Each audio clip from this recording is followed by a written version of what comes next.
Pintu, Kamal sir কেমন করে একটা জিনিস দেখছোস? না রে। কথায় কথায় কি কয়? সালাম, তুই একদম ঠিক কথা কইছস।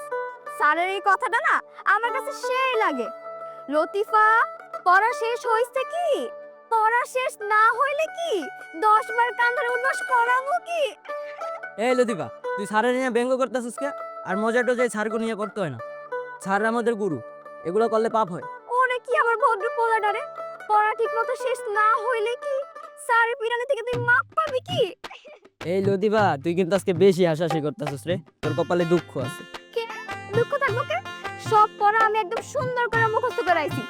এই সালাম, আমাকে সমাজ বিজ্ঞানের যে রেনু ম্যাডাম, হে পড়ানোর সময় জানি কেমন করে, বিষয়টা খেয়াল করছস? তুই দেখা কেমন করে? আমরা হইলাম সামাজিক জীব, ঠিক আছে? সমাজের নিয়ম নীতি আমাকে মাইনা চলা উচিত, ঠিক আছে? এই পিন্টু, তুই কিন্তু বেশি হাসিস না। স্যার ম্যাডাম করে লইয়া বেশি মজা করতে হয় না, পাপ হইব। হ্যালো, তো আমাকে গুরুজন, তাই না? আরে এই পিন্টু, তুই কি তোর পড়া ঠিক মতো শেষ করে আইছস? তাহলে কিন্তু আজকেও বিরিয়ানি খাবি। আমারটা আমি পড়াইছি, তোরটা তুই চিন্তা কর।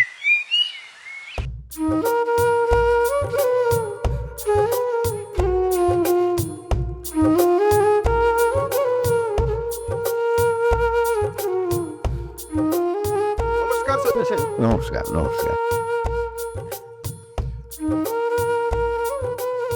আর একটু অপেক্ষা কর, এমন বলস কে? এমন না যে স্কুলের সময় যাইতাছে গা, একটু দাঁড়া। দূর আমি দেখে। চল। আরে থাক যা, এমন করতেছস কেন তোরা? আমি একটু দাঁড়াই না, কি হইছে? আচ্ছা লতিফা, একটা কথা কত, মাসুদের লেগে এত বেশি টান কে তোর? আসলে কি টান? কিসের টান? আমার আবার টান থাকবো কে লেগা? এই তোরা না একটু বেশি বুঝোস। আমরা প্রতিদিন এক লগে স্কুলে যাই, এক লগে আমরা সবাই মিলে গেলে ভালো না, আলাদা আলাদা দাম কে লেগা? এর লেগে তো একটু অপেক্ষা করতে চাইতেছিলাম, আর কিছুই না। বুঝি, আমরা সবই বুঝি। তার জন্য কতটুক টান এটা আমরা বুঝিস। একদম একদম শয়তানি করবি না। এই বয়সে কি করছে রে? এমন যদি করস না, তোর মার কাছে গিয়ে কিন্তু একটা বিচার দিয়ে দিব। হ, উচিত কথা কইলে তো মার কাছেই বিচার দিবি। মা ছাড়া আর কার কাছে দিবি? ওই যে মাসুদ চলে গেছে। চল। তোরা তো দেরি গা। বাড়িতে বেরোতে দেরি হয়ে গেছে। চলো। আচ্ছা।